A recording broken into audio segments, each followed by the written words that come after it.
Hello दोस्तों, जैसा कि ministry of statistics and programme implementation सांख्यिकी एवं कार्यक्रम क्रियान्वयन मंत्रालय द्वारा एक बहुत बड़ा फैसला लिया गया है जीडीपी की गणना को लेकर कि अब वह संयुक्त राष्ट्र के यानी यूनाइटेड नेशन के system of national account framework 2025 के अनुसार, फिर से बोल रहा हूं, यूनाइटेड नेशन के system of national account framework 2025 के अनुसार अब 2029-30 से जीडीपी को बदलकर या जीडीपी को हटाकर एनडीपी का अब प्रयोग किया जाएगा। अब जीडीपी सकल घरेलू उत्पाद की जगह निवल घरेलू उत्पाद यानी नेट डोमेस्टिक प्रोडक्ट का प्रयोग किया जाएगा। क्या है ये खबर, क्या है इसके मायने, क्या है जीडीपी एनडीपी, इसका क्या प्रभाव पड़ेगा, कैसे गणना होगा, इन सब बातों पर चर्चा करते हैं। लेकिन उससे पहले आपको बता दूं कि पीडब्ल्यू द्वारा एक प्रारंभ बैच लॉन्च हुआ है जो 3 साल के लिए कॉलेज गोइंग स्टूडेंट के लिए, जहां पहले साल फाउंडेशन पर ध्यान दिया जाता है, दूसरे साल एडवांस कोर्स और तीसरे साल रिग्रस प्रैक्टिस पर ध्यान दिया जाता है, जिससे बच्चा अपने आप को यूपीएससी में ज़्यादा कंफर्टेबल पाता है। कोई भी चाहे तो इसमें अपना वो एडमिशन ले सकता है। अब अगर बात करते हैं, न्यूज़ की बात करते हैं, बहुत ध्यान से समझिएगा।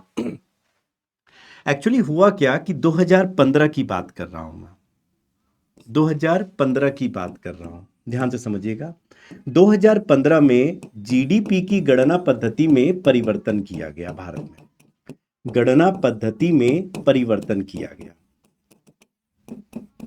ठीक है, क्या परिवर्तन किया गया? एक बड़ा परिवर्तन किया गया गणना पद्धति में कि हमने सिस्टम ऑफ नेशनल अकाउंट को अपनाया। सिस्टम ऑफ नेशनल अकाउंट को अपनाया। राष्ट्रीय लेखांकन पद्धति, इसको कहा जाता है राष्ट्रीय लेखांकन पद्धति।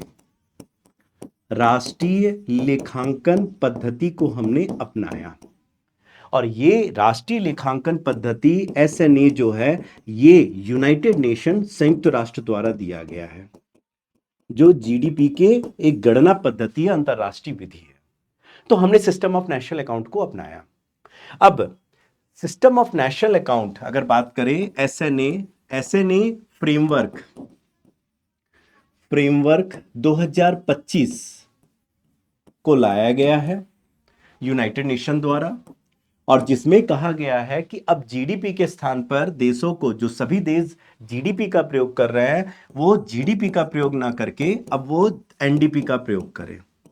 अब वो क्या प्रयोग करें? एनडीपी। अकेले भारत ही नहीं, विश्व के विभिन्न देश, अमेरिका समेत कई देश अब एनडीपी का ही प्रयोग करने लगेंगे। भारत ने तय किया है, हमारे देश में मौसमी मंत्रालय ने तय किया है कि हम एनडीपी का प्रयोग 2029-30 से शुरू कर देंगे। 2029-30 से हम एनडीपी का प्रयोग, माने जीडीपी के स्थान पर अब हम एनडीपी का प्रयोग करने लगेंगे। तो आखिर ये सवाल उठता है कि ये जीडीपी तो अभी तक तो हमें समझ में आ रहा था, एनडीपी यहां पर रख देते हैं। सबसे पहले जीडीपी यानी सकल घरेलू उत्पाद की बात करें। जीडीपी यानी अगर बात करें सकल घरेलू उत्पाद, सकल घरेलू उत्पाद। एनडीपी की बात करें तो ये होता है निवल घरेलू उत्पाद। ठीक है, ध्यान से समझिएगा। जीडीपी या सकल घरेलू उत्पाद का मतलब होता है किसी भी अर्थव्यवस्था में एक वित्तीय वर्ष में देश की घरेलू सीमा के भीतर उत्पादित अंतिम वस्तु और सेवा का जो बाजार मूल्य होता है, कुल बाजार मूल्य या मौद्रिक मूल्य, उसको जीडीपी कहते हैं। जैसे फॉर एग्जांपल मैं आपको समझाता हूं। मान लीजिए कि ये पेन बनाया जा रहा है। इस भारत में केवल ये पेन बनाया जा रहा है और ऐसा 100 पेन बनाया गया। ठीक है, 100 पेन बनाया गया। अब एक पेन का कीमत अगर मान लेते हैं 20 रुपया बाजार मूल्य रखा गया, 20 रुपया रखा गया, तो इसका मतलब है ये जो 2000 रुपया निकला है, 2000, इसी को ही देश का क्या कहा जाएगा? जीडीपी कहा जाएगा। देश का जीडीपी कहा जाएगा। तो फिर एनडीपी क्या है? फिर जीडीपी, जी मतलब क्या है? ग्रॉस। ठीक है, एन मतलब होता है नेट। ठीक है, इसका मतलब होता है सकल, इसका मतलब होता है निवल। तो सकल में जब आप कुछ घटाते हैं, कुछ एडजस्टमेंट करते हैं, याद रखना, सकल में, ग्रॉस में जब आप कुछ एडजस्ट करते हैं, कुछ घटाते हैं, तब आपका निवल प्राप्त होता है, नेट प्राप्त होता है। क्या मतलब है सर?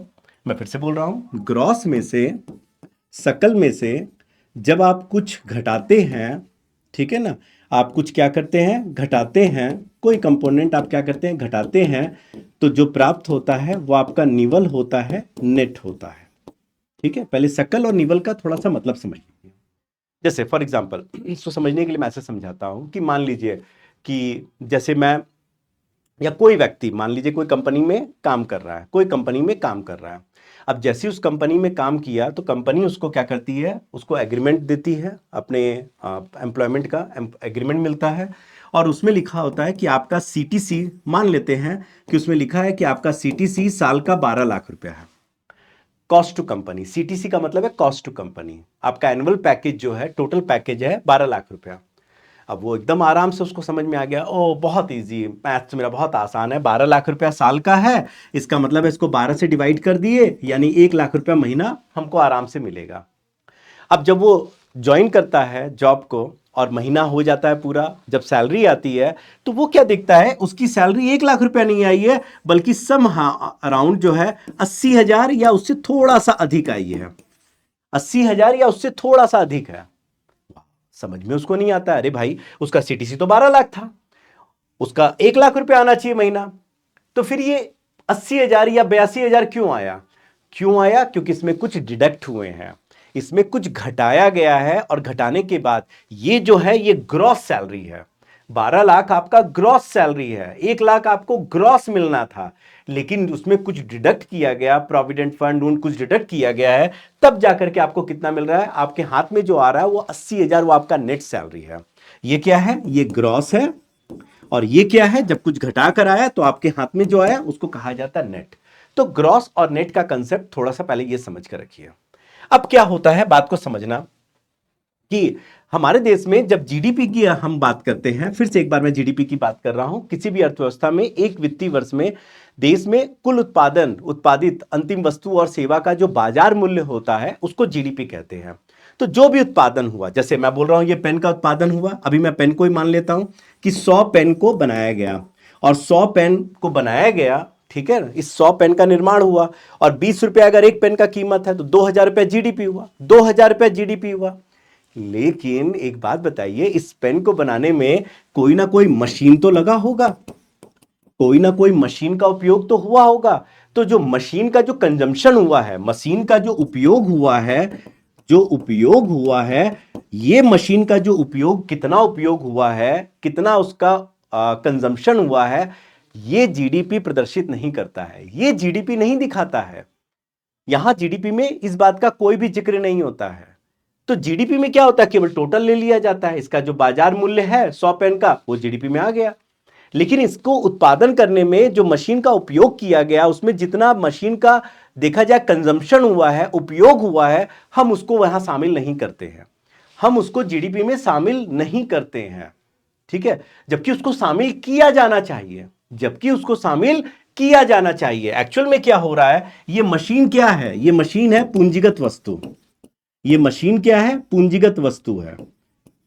पूंजीगत वस्तु यानी इसको कैपिटल गुड्स कहा जाता है, कैपिटल गुड्स कहा जाता है।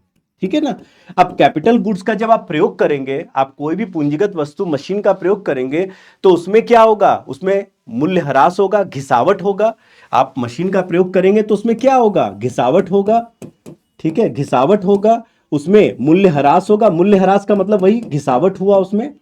ठीक है, उसमें घिसावट हुआ, टूट फूट हुआ, तो वो कम से कम, उसको कम से कम हटाना होगा, उसको कम से कम घटाना पड़ेगा, तब जाकर के आपका क्या प्राप्त होगा, जीडीपी से एनडीपी प्राप्त होगा, जीडीपी से एनडीपी प्राप्त होगा। मतलब अगर मैं एनडीपी की बात करता हूं कि एनडीपी कैसे आता है, तो सिंपल जीडीपी माइनस मूल्यह्रास, माइनस क्या होगा, मूल्यह्रास। अगर मूल्यह्रास को घटा दे, और मूल्यह्रास किसका, मशीनों का, जो वस्तु के उत्पादन में मशीन का प्रयोग कर रहे हैं, मशीनों का, उन मशीनों में जो मूल्यह्रास हो रहा है, वियर एंड टियर हो रहा है, घिसावट हो रहा है, उसको भी तो घटाइए, तभी तो आपको शुद्ध प्राप्त होगा। आपको सकल प्राप्त हो रहा है, लेकिन शुद्ध कहां प्राप्त हो रहा है, तो शुद्ध जीडीपी प्राप्त करने के लिए और शुद्ध आपको डोमेस्टिक प्रोडक्ट प्राप्त करने के लिए आपको मूल्यह्रास को घटाना ही होगा। जैसे मैं एग्जांपल समझा रहा हूं, आप एग्जांपल से समझिए। मान लीजिए कि जीडीपी में, ठीक है, जीडीपी में दो प्रकार की वस्तु है, दो प्रकार की, एक है उपभोग वस्तु, एक है उपभोग वस्तु और एक है पूंजीगत वस्तु। पूंजीगत वस्तु कंज्यूमेबल आइटम और मशीनरी, ये सब दोनों मिलाकर जीडीपी में आता है, दोनों जीडीपी में शामिल किया जाएगा। उपभोग वस्तु में अंतिम वस्तु को शामिल करते हैं, ठीक है, ब्रेड को मान लीजिए शामिल किया। अब मान लेते हैं कि उपभोग वस्तु का जो कीमत आ रहा है टोटल 2000 रुपये आ रहा है। टोटल कितना आ रहा है? 2000 रुपये आ रहा है, डन। और पूंजीगत वस्तु जो है मशीन है, इसका कीमत है 500 रुपया। इसका कीमत कितना है? 500 रुपया। तो जीडीपी कितना होगा? जीडीपी होगा 2000 प्लस 500, मतलब कितना होगा? 2500 रुपया। 2500 रुपये होगा, सिंपल। लेकिन इसमें भी तो, मशीन में भी तो मूल्यह्रास होगा, घिसावट होगा प्रयोग होने पर। तो अगर मैं इसकी घिसावट की बात करता हूं, घिसावट, या मैं इसका बात करता हूं टूट फूट की बात करता हूं, प्रयोग के बाद टूट फूट की बात करता हूं, जिसको हम लोग मूल्यह्रास कहते हैं, यानी जिसको वियर एंड टीयर कहते हैं। मान लीजिए वियर एंड टीयर ये आता है 300 रुपया, इसको गणना करके निकाला गया 300 रुपया। तो अब क्या होगा? आपको 2500 में से जैसे ही आपने 300 रुपया घटा दिया तो आपको कितना प्राप्त हुआ? 2200 रुपया प्राप्त हुआ। यही 2200 रुपया आपका क्या होगा? एनडीपी होगा।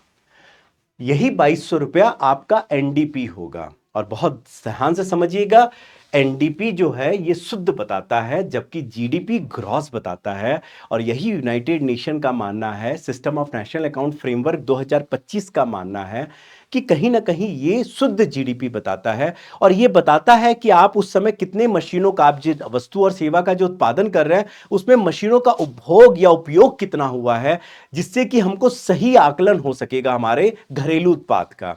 इसीलिए जीडीपी से ज्यादा शुद्ध जो है वो एनडीपी को माना गया है। और इसीलिए फैसला लिया गया है कि भारत में 2029-30 से, ठीक है, कौन, मंत्रालय का नाम क्या है? मॉस्पी, यानी ministry of statistics and programme implementation, इसको बोलते हैं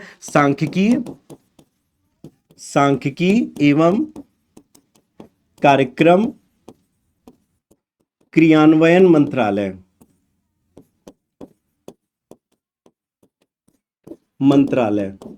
सांख्यिकी एवं कार्यक्रम क्रियान्वयन मंत्रालय के अंतर्गत एक कार्यालय है जिसका नाम है एनएसओ, ठीक है। और यही हमारे देश में जीडीपी के आंकड़े जारी करते हैं तिमाही आधार पर भी और वार्षिक आधार पर भी, ठीक है। ये आंकड़े जारी करते हैं और गणना करने का भी काम करते हैं। तो तय किया गया है कि 2029-30 से अब जीडीपी का प्रयोग नहीं होगा, बल्कि उसके स्थान पर एनडीपी का प्रयोग होगा, क्योंकि ये ज्यादा शुद्ध होंगे और ये कम से कम मशीनों के उपभोग खर्च को भी या मशीनों के उपयोग खर्च को भी, मूल्यह्रास को भी ये प्रदर्शित कर पाएगा, ठीक है ना। तो इससे शुद्ध आंकड़े प्राप्त होंगे जो ज्यादा बेहतर होंगे, ज्यादा प्रासंगिक होंगे। हालांकि इस साल 2026 में भी कुछ चेंजेस हुए हैं, वो भी ध्यान रखिए कि अब इस साल से जो अब सेकंड एस्टीमेट आने वाला है जीडीपी का, फर्स्ट एस्टीमेट तो 7 जनवरी को आ गया है, अब 26 माने फरवरी के लास्ट वीक में देखा जाए तो अब सेकंड एस्टीमेट आएगा। उसमें जीडीपी का जो आधार वर्ष है, याद रखिएगा, वो बदल दिया गया है। अब आधार वर्ष जो पहले क्या था, 2011-12 था, ये नहीं है, अब 2022-23 है। याद रखना, आप जीडीपी का आधार वर्ष 2022-23 है और 2022-23 का जो आधार वर्ष से जीडीपी की गणना होती है उसको रियल जीडीपी कहा जाता है, उसको वास्तविक जीडीपी कहा जाता है। याद रखना, उसको वास्तविक जीडीपी कहा जाता है, क्योंकि उसमें क्या किया जाता है, इन्फ्लेशन को एडजस्ट किया जाता है, ठीक है। तो ये रहा पूरा टॉपिक, अच्छे से मेरे ख्याल से समझ में आया होगा। इससे संबंधित एक सवाल भी है, जरूर इसको सॉल्व करो और कमेंट बॉक्स में बताओ। सकल घरेलू उत्पाद से निव्वल घरेलू उत्पाद की गणना में क्या किया जाता है? मूल्यह्रास को जीडीपी में जोड़ते हैं। बी, सब्सिडी को जीडीपी से घटाते हैं। सी, अप्रत्यक्ष कर को जीडीपी से घटाते हैं। डी, मूल्यह्रास को जीडीपी से घटाते हैं, डेप्रिसिएशन को। क्या है सही उत्तर बताइए, कमेंट बॉक्स में इंतजार रहेगा। Thank you so much, all the best, bye bye.